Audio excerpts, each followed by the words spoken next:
ترکی کے صدر رجب Tayyip Erdogan نے پارلیمنٹ کے مشترکہ اجلاس سے خطاب کرتے ہوئے کہا ہے کہ کشمیر ترکی کے لیے وہی حیثیت رکھتا ہے جو پاکستان کے لیے مسئلہ کشمیر کو امن اور انصاف کے ذریعے حل کرنے کے فیصلے پر قائم ہے۔ وزیر اعظم آزاد کشمیر راجہ فاروق حیدر نے کہا کہ آج ایسے پتہ چلتا ہے کہ جیسے کوئی کشمیری خود بیان دے رہا ہے۔ آج ایسے پتہ چلتا ہے جیسے کوئی خود کشمیری کو بیان دے رہا ہے۔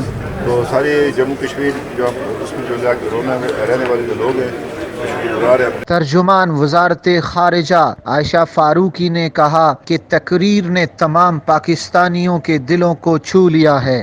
ترک صدر رجب طیب ایردوان صاحب کی آج جو تقریر ہوئی وہ میرے خیال میں سے تمام پاکستانیوں کے دلوں کو چھو گئی ہے۔ بار پھر انہوں نے کشمیر پہ بھرپور سپورٹ کی اور کشمیری بھائیوں اور بہنوں کے ساتھ کھڑے ہونے کی یقین دہانی کرائی ہے، اور یہ بھی کہ وہ دنیا میں کشمیری بھائی اور بہنوں کی آواز لے کر ہر فون لے جائیں گے۔ بہت بڑی بات ہے اور ہم بہت ممنون ہیں ان جذبات کے لیے، ان کلمات کے لیے۔ سابق وفاقی وزیر داخلہ رحمان ملک نے کہا ہے کہ طیب ایردوان نے پاکستانی اور کشمیریوں کی بہترین ترجمانی کی ہے۔ ایردوان صاحب نے بات چیت کر کے خاص طور پر کشمیر کے لیے جو انہوں نے اپنی پوری سپورٹ کا اعلان کیا ہے اور کس طریقے سے بات کی ہے، یہ پاکستانیوں کی اور کشمیریوں کی ترجمانی کی ہے۔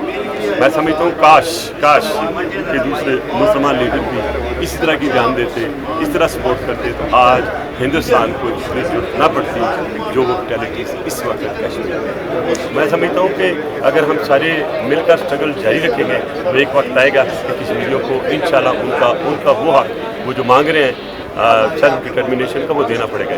سینیٹر میاں عتیق نے کہا کہ طیب ایردوان مسلم امہ کے واحد لیڈر ہیں جنہوں نے کشمیریوں کی ترجمانی پوری دنیا کے سامنے کی۔